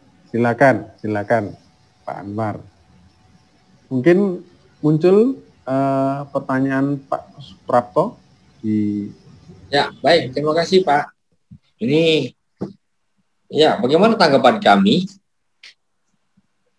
LAI itu nggak mau mengklaim sebagai satu-satu lembaganya yang sah gitu untuk menerjemahkan Alkitab. Enggak. Kita memang diberi mandat ya oleh negara ya, ada badan hukum yang jelas ya bahwa kita berdasarkan pengakuan pemerintah itu kita memang diberi hak untuk menerjemahkan, menerbitkan dan mendistribusikan. Tapi kita nggak mau menjadi semacam mahkamah penerjemahan. Andai kata ada kelompok, lembaga yang ingin menerjemahkan Alkitab, silakan saja. Dan ternyata itu sudah terjadi di Indonesia ini. Ada berbagai terjemahan bahasa Indonesia sekarang ini. Ada yang namanya terjemahan sederhana, macam-macam. Ada yang terjemahan harfiah, Indonesia Literal Translation, dan sebagainya. Nah, kami melihat itu sah saja gitu. Kemudian dari segi ketepatan terjemahan berdasarkan bahasa sumbernya, terus aja di jaminan semuanya sudah clear seluruhnya. Enggak, tetap kita kan harus tahu ya ilmu tafsir, persoalan kritik teks, hal seperti itu harus kita perhitungkan juga di dalam menerjemahkan Alkitab. Jadi kami bukanlah mahkamah penerjemahan, tapi untuk konteks Indonesia, sejarah sudah menunjukkan bahwa memang lembaga Alkitab itu berproses bersama gereja dan menjadi satu lembaga yang sangat-sangat ekumenis lintas gereja. Sampai-sampai gereja Katolik pun mengakui semua terjemahan yang diterbitkan oleh lembaga Alkitab Indonesia. Dan ini kan satu kepercayaan yang besar yang harus betul-betul dijaga. Oleh karena itulah kami mempersiapkan tenaga-tenaga khusus untuk bidang ini ya, dengan memberi pendidikan yang cukup ya. Nah, itu dia. Jadi seperti itu. Kalau ada terjemahan-terjemahan lain pakai nama Yahweh segala macam itu, kita nggak bisa larang. Tapi kita fair saja dalam dunia yang memang menawarkan banyak alternatif. Kita ya serahkan kepada gereja. Kalau memang ada gereja yang begitu yakin bahwa terjemahan lain itu lebih kuat, lebih bisa dipercaya, ya silakan gitu. Kita berani mengatakan itu. Dan itu agak mengherankan bagi teman-teman, sebagian mereka pikir, ya saya masih ingat satu seminar di Semarang ya, beberapa tahun lalu ketika saya diminta memberi tanggapan, saya bilang loh, kalau gereja yakin ada terjemahan, lembaga penerjemahan lain yang memang lebih kuat dari lembaga Alkitab, lebih bagus menerjemahkan, lebih ahli daripada Departemen Penerjemahan Lembaga Alkitab, monggo, nggak apa-apa. Nggak apa-apa, kita nggak mau kok mengklaim seakan-akan kita yang paling ahli, paling ini, enggak. Tapi untuk membuktikan itu perlu juga ada semacam kredensial gitu. Kan itu Pak. Jadi kalau bicara soal keahlian, rasa-rasanya Departemen Penerjemahan LAI itu lumayan gitu ya. Saya sendiri dipersiapkan dengan pelan-pelan gitu, pelan-pelan belajar ke Amerika, ke Roma, kemana kan tadi udah ditunjukkan oleh CV itu kan. Nah, itu dalam setiap tahap itu nggak gampang dilalui. Jadi ujian kita bukan ujian-ujian lokal gitu. Ujian-ujian yang sifatnya internasional sudah. Ya, misalnya pembimbing saya itu disebut di Cambridge itu Regius Professor of Hebrew. Dengan kata lain maha guru kerajaan dalam bahasa Ibrani. Cuma satu lagi yang kedudukannya seperti itu yaitu di Oxford. Itu tradisi Inggris. Penguji saya awalnya dia di Strasbourg, Prancis. Nah, ternyata dia punya posisi yang sama seperti guru saya kemudian di Oxford. Jadi kelasnya udah seperti itu. Ya, itu artinya kami punya pertanggungjawaban dari segi ya profesionalisme lah. Tapi itu belum cukup. Kita nggak mau berilusi, wah mentang-mentang sudah punya kualifikasi A atau B, gereja pasti terima. Nggak mau kita seperti itu. Misalnya saya beri sebuah contoh ya, supaya kita mengerti sedikit prosesnya.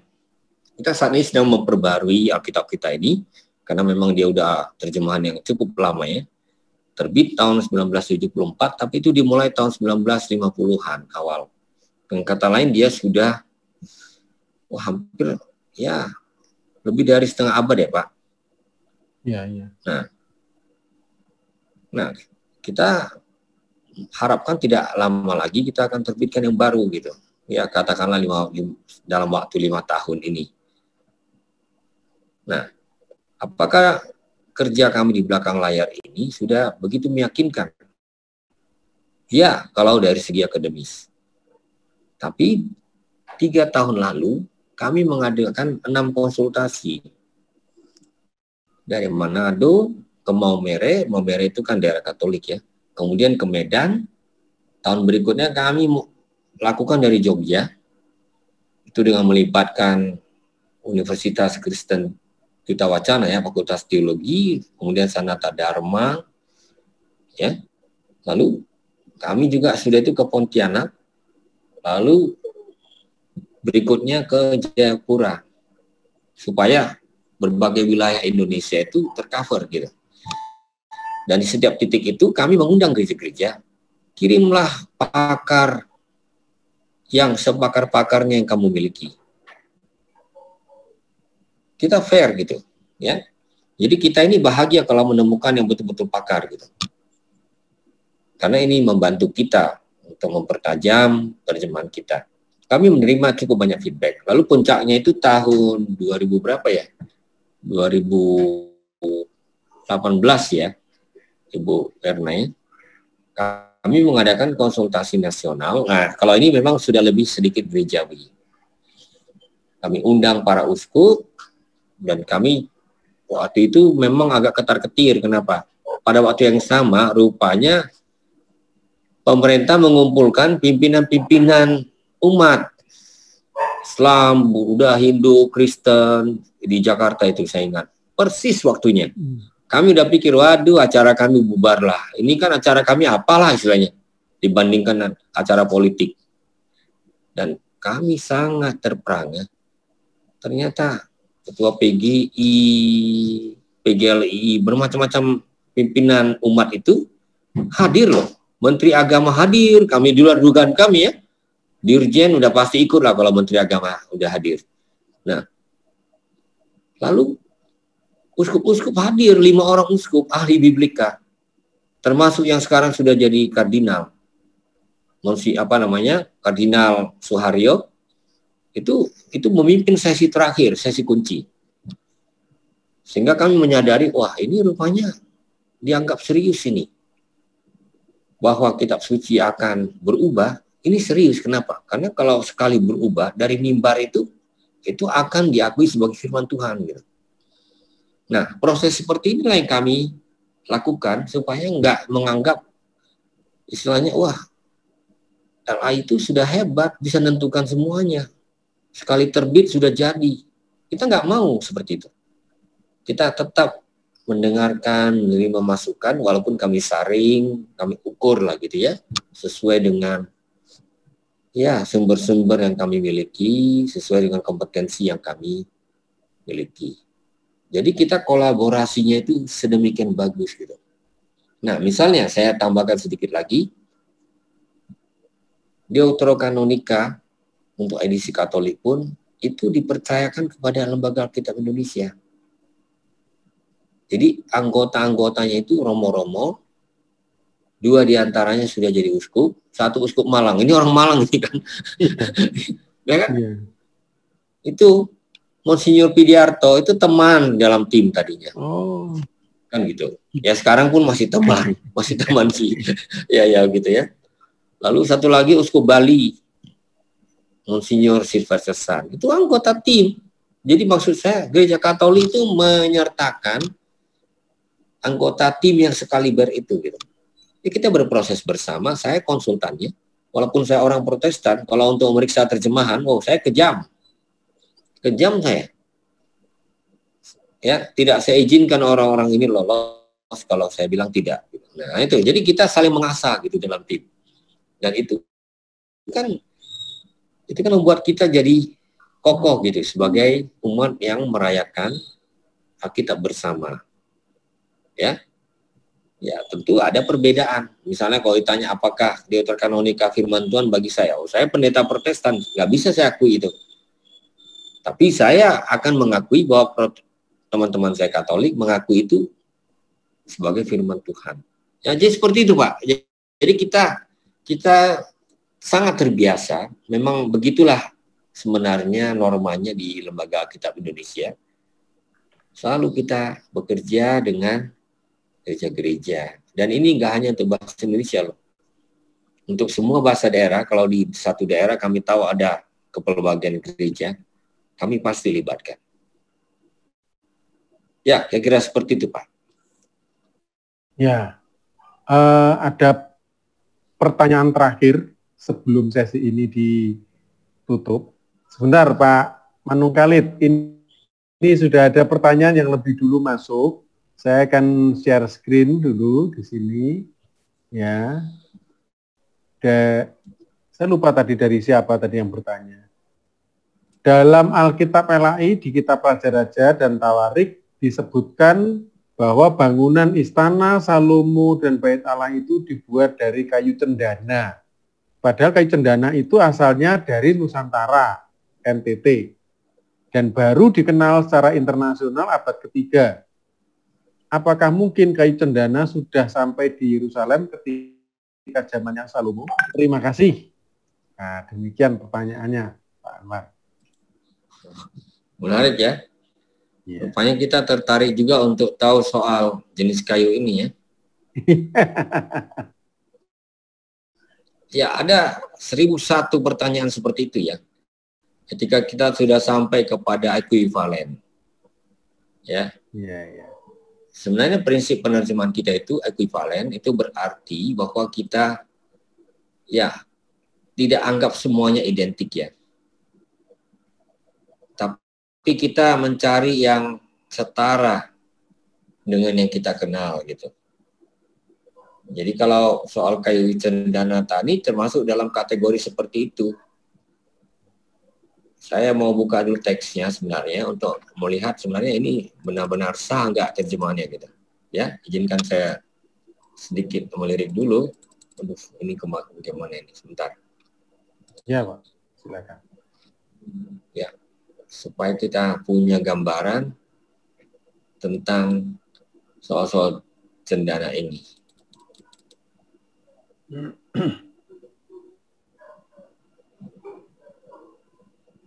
Oke, sebentar.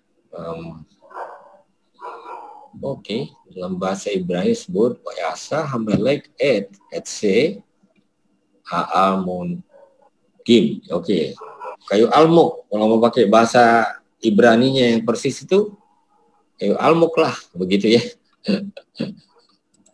Lalu kayu almuk ini seperti apa gitu? Ya, sebentar ya. Ya.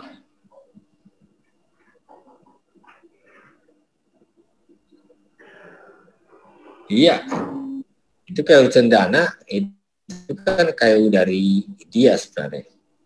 Ya, kalau pakai bahasa Inggrisnya ini semacam sandalwood. Ya, yaitu cendana gitu ya. Ya, jadi dalam hal ini walaupun tidak ada kepastian 100% ya, tafsiran cendana ini bukanlah tafsiran sembarangan. Ini bisa dipertanggungjawabkan. Ya, oke, bagi mereka yang tahu bahwa ini ada di NTT, ya sah-sah saja. Tapi asal usulnya enggak dari NTT ini kan gitu. Ini satu kayu yang berasal dari sumber lain gitu. Saya kira itu yang saya bisa jawab ya. Rupanya ada klaim bahwa kayu cendana itu berasal dari NTT. Wah, oke lah, mari kita uji itu. Jangan-jangan itu kita harus mengacu kepada ahli perkayuan ya. Apakah ini berasal dari NTT atau enggak? Karena kalau informasi yang saya peroleh itu malah berasal dari India sebenarnya. Dan itu bisa terjadi kenapa? Di luar dugaan banyak orang, di zaman kuno pun sudah terjadi semacam bisnis lintas bangsa. Sampai-sampai ke India, urusan India itu bukan urusan yang kelihatan terlalu jauh bagi manusia kuno itu. Bagi kita agak heran bahwa ada kontak seperti itu. Tapi rupanya ada tanda-tanda atau jejak-jejak bahwa dalam Alkitab bahwa memang sampai ke situ hubungan-hubungan internasional yang terjalin. Ya. Nah, soal apakah mungkin kayu cendana sampai Yerusalem? Why not? Ini misalnya saya pernah baca ini kajian dari seorang profesor di Universitas Ibrani. Ya. Misalnya ini terkait dengan Kidung Agung. Wah, luar biasa. Mungkin bagi kita ini agak imajinatif, dia bilang Kidung Agung ini punya kesejajaran dengan nyanyian-nyanyian seperti itu yang ada di dalam khazanah literatur India. Lalu, oke, pertanyaan adalah bagaimana itu bisa bersentuhan? Nah, dia percaya bahwa sejak zaman dulu pun ada kontak-kontak internasional. Oke lah, ini agak spekulatif ya. Saya letakkan dalam konteks yang lebih lebar. Tapi itu yang membuat kita tidak perlu heran kalau ada pertanyaan-pertanyaan detail seperti ini. Ya, saya kira itu saja yang saya bisa jawab ya. Terima kasih Pak Anwar. Baik saudara-saudara, Pak Manung Khalid, mohon maaf, ini waktunya sangat terbatas. Sebab habis ini nanti Bu Erna masih akan memberikan penjelasan tentang LAI. Jadi kita aturkan terima kasih yang besar-besarnya kepada Pak Anwar Sen dan mohon jangan bosan-bosan untuk ketemu dengan kami dari Malang ini ya, supaya kami lebih tercerahkan mengenai Alkitab kita baik yang sekarang ini edisi studi maupun edisi yang lain. Jadi kami sangat berterima kasih kepada Pak Anwar Sen yang telah mendampingi, membimbing proses kami untuk lebih memahami Alkitab. Ya, kami dari Malang sangat mendukung apapun yang LAI lakukan dan jangan khawatir Pak, kami percaya kok Pak dengan kredibilitas penerjemahan LAI itu. Jangan khawatir Pak, kami tidak mudah untuk teralihkan ke dalam terjemahan yang menurut kami mungkin sensasional itu ya. Ya. Terima kasih Pak Anwar. Kami terima kasih. Baik. Ya. Baik, saudara-saudara, saya akan serahkan waktu selanjutnya atau saya kembalikan kepada Pak Tegus, sebab masih ada penjelasan yang akan diberikan oleh Bu Erna. Ada beberapa hal undangan tadi yang sudah disampaikan kepada kita bahwa nanti pada hari Kamis depan ini Bu Erna ya, jam 2 siang itu akan ada acara Bincang Alkitab. Itu di channel YouTube-nya Lembaga Alkitab Indonesia. Jadi ini streaming begitu ya Bu Erna ya. Nah kita bisa merespon, memberikan pertanyaan, atau merespon dengan tanggapan yang lain-lain melalui kolom chat yang sudah disediakan oleh aplikasi YouTube juga. Begitu saya kira hari Kamis jam 2 siang di channel YouTube-nya LAI. Matur nuwun Pak Teguh, waktu saya kembalikan kepada panjenengan. Nggih, matur nuwun. Terima kasih Pak Pendeta Krista. Luar biasa. Terima kasih juga pada Bapak Pendeta Anwar Ceng. Pak Krista, monggo kalau panjenengan mau melanjutkan di acara yang penting juga, Pak Krista harus meninggalkan beberapa waktu, ada acara yang penting demi LAI acara ini. Monggo Pak Krista, terima kasih. Salam sangat teman-teman pelayanan. Terima kasih. Selanjutnya akan kita dengarkan paparan penjelasan beberapa hal tentang KKPD LAI Mitra Malang ini dari Ibu Erna sebagai Kepala Departemen Komunikasi Lembaga Alkitab Indonesia. Monggo Bu Erna, dipersilahkan. Ya, terima kasih Pak Teguh, Bapak dan Ibu, para pendeta yang hadir pada saat ini. Terima kasih sekali boleh masih tetap setia untuk bersama-sama dengan Lembaga Alkitab Indonesia. Boleh ditampilkan PowerPoint-nya. Izinkan kami memperkenalkan tentang apa yang dikerjakan oleh LAI, termasuk saat ini kalau di tengah-tengah masyarakat umat Kristen Malang sudah ada kelompok kerja penggalangan dukungan. Ya, kita akan mengawali saja dari apa yang disebut bahwa Lembaga Alkitab Indonesia merupakan anggota United Bible Society, persekutuan dari lembaga-lembaga Alkitab sedunia, dan memiliki 6 mandat. Kita teruskan. 6 mandatnya yaitu, boleh lanjut. Yang pertama tadi yang sudah disampaikan oleh Pak Anwar Ceng, mandat pertama adalah penerjemahan, lalu berikutnya adalah produksi, penerbitan, kemudian penyebaran, lalu pelibatan atau Bible engagement, advokasi, dan juga Bible ministry. Tidak lain dan tidak bukan bahwa LAI mewujudkan visinya yaitu Alkitab untuk semua agar terjadi transformasi baik personal maupun kultural. Kita lanjutkan. Saya akan menyampaikan secara cepat Bapak dan Ibu, ini dia bahwa Indonesia begitu kaya, ada 700 bahasa daerah, baru 34 Alkitab lengkap yang diterjemahkan, 108 testamen dan 97 portion.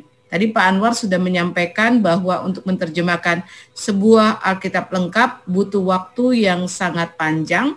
Perjanjian baru sekitar 5-7 tahun dan perjanjian lama memakan waktu bisa 12-20 tahun. Jadi kurang lebih satu Alkitab itu bisa penerjemahannya bisa berlangsung antara 20-30 tahun. Dengan kebutuhan dana yang tentu saja tidak sedikit, diperkirakan setiap tahunnya tim penerjemah dalam satu bahasa itu membutuhkan dana 225 juta rupiah per tahun. Kemudian di bidang penerbitan atau produksi, boleh dilanjutkan slide-nya. Nah, di bidang penerbitan, LAI menerbitkan dengan berbagai media, yaitu cetak, juga non-cetak, antara lain ada Alkitab elektronik, Alkitab digital, audio, dan video. Juga kami mendapatkan dukungan dari Lembaga Alkitab Australia, yaitu Alkitab dengan huruf Braille untuk tunanetra. Lalu di bidang penyebaran, Bapak dan Ibu sekalian, kami menerapkan ada 2 saluran penerjemahan. Yang pertama penyebaran, maksud saya, di mana Alkitab itu dijual di toko-toko buku melalui penyalur utama atau pertama LAI, dan juga ada toko-toko buku baik offline maupun juga online. Silakan untuk kalau mau mencari Alkitab sekarang mudah sekali, bisa mengunjungi Shopee ataupun juga Tokopedia. Atau bisa juga masuk ke websitenya Lembaga Alkitab Indonesia. Lalu yang berikutnya yang kami sebut dengan penyebaran melalui misi atau program.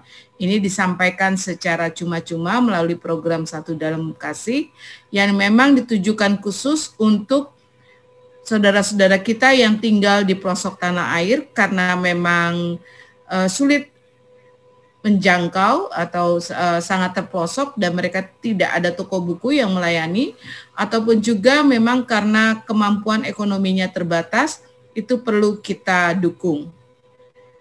Lanjutkan. Nah, Bapak dan Ibu, dalam penelitian dan penyebaran ini ada segmen tertentu.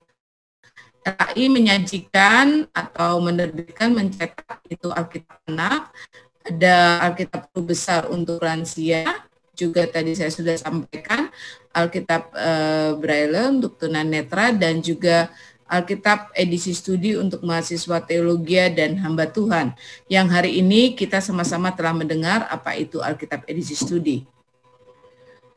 Kemudian, bisa cepat, silakan. Slide-nya. Nah, ini dia Bapak dan Ibu contoh dari cetak oleh Lembaga Alkitab. Ini Alkitab Braille. Alkitab ini tidak dijual Bapak dan Ibu. Kalau Bapak dan Ibu ada memang ada yang membutuhkan untuk saudara-saudara kita yang tunanetra, silakan untuk bersurat kepada LAI. Kami hanya minta supaya diganti ongkos kirim saja. Ya, jadi karena memang sudah didukung dananya oleh Lembaga Alkitab Australia, kami juga akan menyebarkannya secara cuma-cuma. Begitu juga Alkitab yang ada di bawah, ini Alkitab ditujukan kepada anak-anak, Alkitab ilustrasi. Kami juga menyampaikan untuk anak-anak pedalaman Alkitab ilustrasi ini. Nah, begitu juga untuk Alkitab edisi studi, kami memberikan dengan dukungan dari umat Tuhan, kami memberikan kepada pendeta-pendeta yang ada di pelosok tanah air.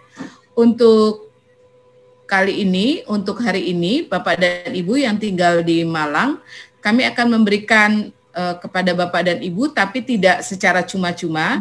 Jadi Bapak dan Ibu yang berminat untuk memiliki ini, kami akan memberikan Alkitab edisi studi bersubsidi.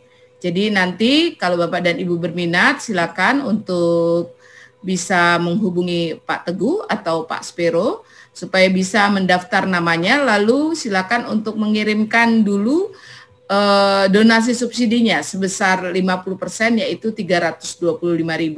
Harga di katalog untuk edisi studi ini Rp650.000. Boleh dilanjutkan? Nah, Bapak dan Ibu, saya mau memberikan gambaran, inilah yang kita sebarkan di tahun 2019 melalui dukungan yang diterima oleh Lembaga Alkitab Indonesia dari gereja dan mitranya. Sebanyak 175.229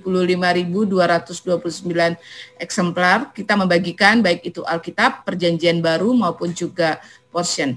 Dan yang terbesar adalah Alkitab sebanyak 137.780 eksemplar.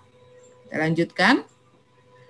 Nah, Bapak dan Ibu, tadi saya sudah menyampaikan selain Alkitab cetak, LAI juga ada menerbitkan yaitu Alkitab digital. Nah, inilah ikon-ikon aplikasi yang bekerja sama dengan Lembaga Alkitab Indonesia.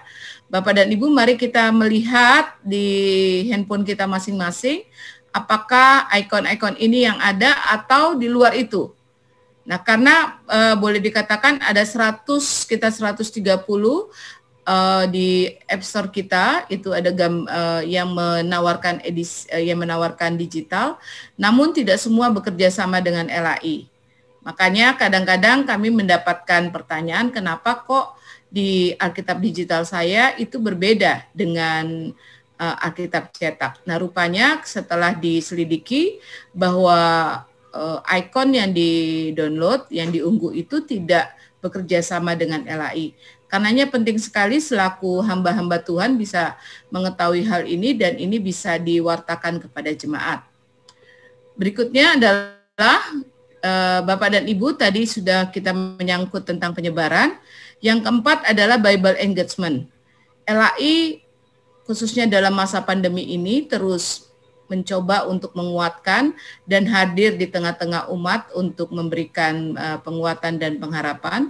Ada pelayanan-pelayanan digital yang kami lakukan yang kami merasa bahwa banyak pendeta-pendeta dan umat Kristiani belum tahu. Tadi sudah disampaikan oleh Pendeta Krista bahwa LAI hadir di channel YouTube Bapak dan Ibu. Di hari Kamis itu ada acara Bincang Alkitab jam 14.00. Salah satu pembicara favoritnya itu Pak Anwar Chen. Tentu ada pembicara lain dari konsultan atau pembina penerjemah kami. Lalu juga hadir di IG New Life hari Selasa, begitu juga di hari Jumat di Instagram.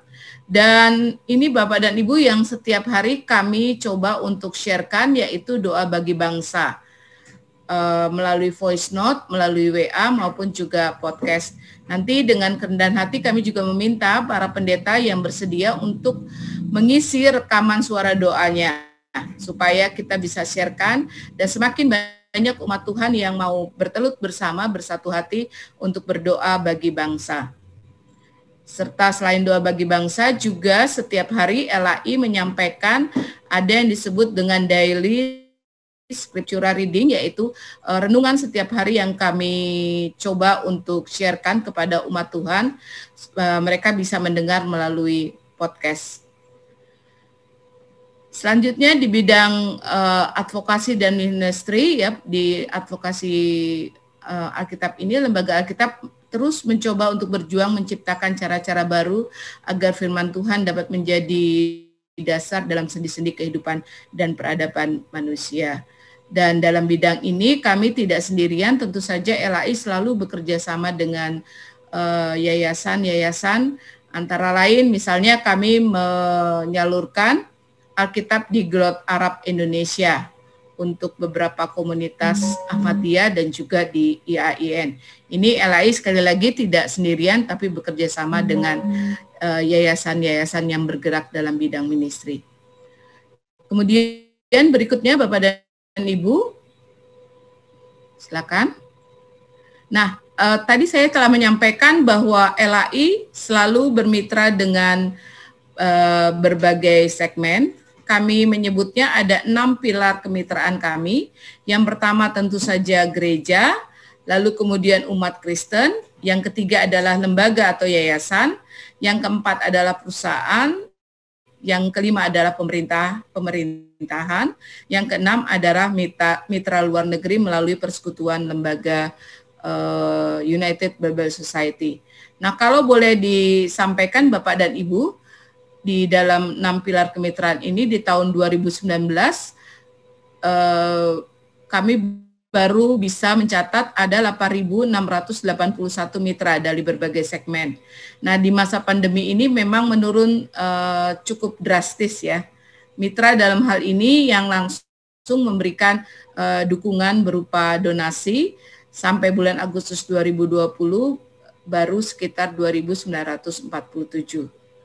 Di antaranya yang sangat menurun drastis adalah gereja dan mitra individu. Kita lanjutkan. Nah, Bapak dan Ibu, selain mitra yang tadi kami sebutkan, LAI juga ditopang oleh individu-individu yang mau bergerak melalui kelompok kerja. Ya, jadi ada 23 kelompok kerja yang ada di seluruh Indonesia, yang antara lain di Malang ini kelompok yang baru saja dibentuk tanggal 12 September. Selain itu, LAI juga hadir di 4 perwakilan, yaitu Makassar, Manado, Jayapura, dan Medan. Boleh kita lanjutkan?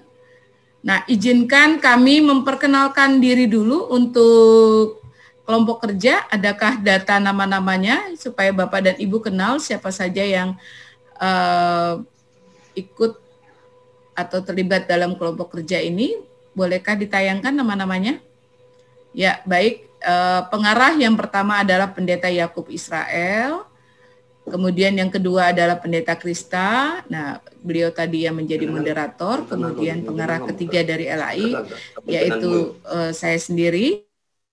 Selanjutnya, ketua adalah Bapak Pendeta SM Simanung Khalid. Bolehkah di halo Pak Simanung Khalid? Lalu Wakil Ketua adalah Pak Yohanes Bangun. Hadir. Saya tidak melihat Pak Yohanes Bangun. Hadir. Siap. Ya, hadir. Kemudian Sekretaris 1 Pak Teguh. Ya, saya. Ya, yang menjadi MC kita. Sekretaris 2 itu Pak Wido Pradipto. Hadir juga ya Pak? Hadir. Ya, kemudian bendahara ada Ibu Graciana Rosmari. Lalu ada Ibu Selvi Yosepin Palando. Halo, selamat malam semuanya. Ya, terima kasih Bu Selvi. Kemudian si Humas dan jejaring ada Pak Rudi serta Pak Slamet. Hadir ya? Hadir Pak. Siap, terima kasih Pak. Ada seksi usaha dana yaitu Pak Samuel dan juga Pak Robin. Hadir ya. Lalu ada si kreasi dan variasi yaitu Pendeta David Tobing serta Pak Gracia Victory. Hadir ya. Baik, demikian Bapak dan Ibu pengurus dari kelompok kerja penggalangan dukungan di wilayah Malang. Tugasnya apa? Tugas KKPD adalah menjadi perpanjangan tangan LAI di kota itu, yaitu di Malang dan sekitarnya. Jadi diharapkan yang tadinya LAI begitu jauh dengan kehadiran KKPD di tengah-tengah gereja-gereja di Malang menjadi begitu dekat, dan semakin banyak umat Tuhan yang boleh mencintai ya firman Tuhan dan tentu saja mengenal lebih dekat dengan LAI. Kalau boleh saya menyampaikan bahwa di tahun 2019 dukungan dari gereja-gereja di Malang tentu sudah nyata kepada LAI. Saya mencatat ada sekitar 7 gereja yang ikut terlibat di mendukung beberapa program LAI dengan total dukungan 23 juta. Di tahun 2020 ini baru ada 4 gereja dengan dukungan 9,9 juta. Kita lanjutkan. Nah, Bapak dan Ibu, setiap tahunnya LAI menyampaikan buku Berbagi Kasih Sampai ke Ujung Bumi. Buku ini berisi pergumulan-pergumulan LAI yang mau mengajak mitranya untuk melakukan doakan, wartakan, dan donasikan. Apa saja di dalamnya? Yang pertama adalah untuk penerjemahan dan berikutnya, tapi kalau mau info lebih lengkap itu bisa didapat di link seperti alamat ini atau di website kami di www.alkitab.org.id. Boleh kita lanjutkan? Dukungan yang kami saat ini sedang doakan Bapak dan Ibu untuk buku Pelayanan Kabar Baik di Indonesia ini untuk bidang penerjemahan, lalu untuk penyebaran dan Bible engagement.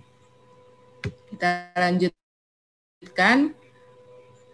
Nah, ini antara lain penerjemahan yang sedang kita kerjakan di 2020, ada 9 proyek penerjemahan secara mandiri LAI lakukan, belum lagi bekerja sama dengan mitra-mitranya ada beberapa daerah terjemahan.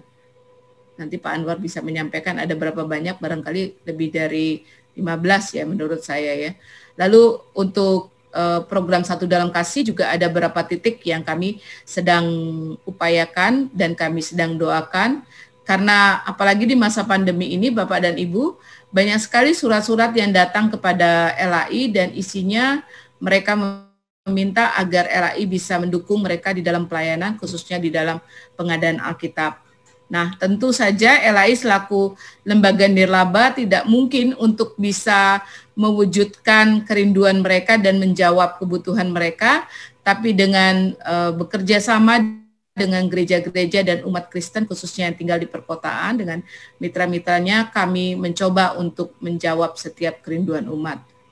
Selain dari penyebaran, tadi juga kami salurkan ada paket sekolah minggu berisi bacaan, komik, yang sangat membantu sekali untuk sekolah minggu bisa membimbing atau membina iman anak. Lanjutnya adalah program pelibatan gerakan tuntas baca KBUA. Jadi ini adalah terbitan LAI yang sangat baik sekali untuk anak-anak usia 9 sampai 12 tahun, dan kami akan mulai di percontohannya di beberapa daerah termasuk di Kota Malang ini ya. Selanjutnya ada juga program pembaca baru Alkitab, di mana melalui program ini LAI mencoba untuk membantu umat Kristen yang memang belum bisa membaca atau lupa membaca. Dengan berada 9 bulan bersama-sama dengan mereka, bekerja sama dengan gereja dan tutor, kami mencoba untuk kembali mengingatkan mereka bagaimana membaca, dan pada akhirnya mereka bisa membaca Alkitab. Kemudian ada juga pengembangan layanan digital yang kami kerjakan terus-menerus. Ya, tadi saya sudah menyampaikan ada Alkitab digital yang kami coba terus kampanyekan di tengah-tengah umat. Dan tentu saja untuk kita berbicara Alkitab digital ini, download Alkitab ini gratis ya Bapak dan Ibu, tapi perlu upaya untuk investasi ya di dalam hal pemeliharaan konten dan sebagainya, bahkan mengembangkannya. Nah, lalu apa yang bisa kita lakukan bersama? Kelompok kerja penggalangan dukungan mengajak kita semua untuk melakukan gerakan DWD. Apa itu DWD?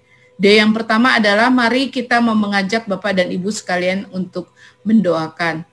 Doakan bersama untuk pelayanan Lembaga Alkitab Indonesia, karena kita tahu bahwa doa itu sangat besar kuasanya. Doakan bagi kita ikut dalam ambil bagian dalam gerakan doa bagi bangsa. Lalu juga kita doakan agar untuk penyebaran umat Alkitab kepada umat Tuhan yang membutuhkan, serta penerjemahan yang membutuhkan ketekunan, baik itu tim maupun juga dari pihak LAI ya, supaya pekerjaan penerjemahan yang sudah dimulai ini bisa selesai dan bisa menjadi berkat buat umat Tuhan. Setelah doakan, tentu kami mengharapkan supaya setiap hamba Tuhan yang hadir bisa mewartakan dari mimbar, wartakan melalui sosmed Bapak dan Ibu sekalian tentang kegiatan dan program-program LAI. Tadi saya sudah sampaikan bahwa begitu banyak sebenarnya program-program LAI yang bisa memberkati umat Tuhan, yang memberkati hamba-hamba Tuhan, namun belum dikenal secara luas. Kami harapkan dengan kegiatan ini, Bapak dan Ibu semakin kenal LAI dan kita semakin dekat untuk bisa terus saling menopang. Lalu selanjutnya adalah mendonasikan.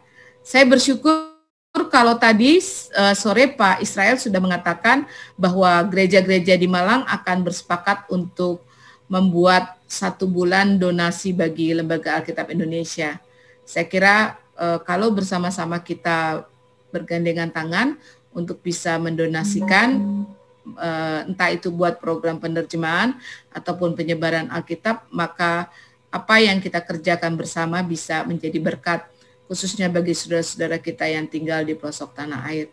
Nah, Bapak dan Ibu, tadi saya sempat terlewat, salah satu yang kami mau minta wartakan adalah Temu Perempuan Indonesia yang akan dilakukan tanggal 26 sampai 27 Oktober minggu depan. Silakan Bapak dan Ibu bisa menyampaikan ke para perempuan di gereja atau di jemaat Bapak dan Ibu, dan ini juga dilakukan secara virtual atau webinar. Kami bisa share untuk link videonya yang sudah bisa. Apakah bisa share videonya? Ada video yang bisa ditayangkan sebentar tentang iklan Temu Wanita ini.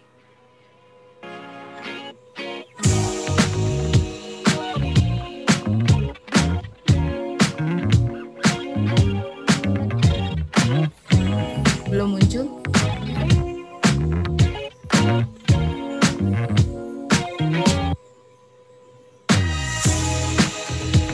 Boleh diulang sedikit ya.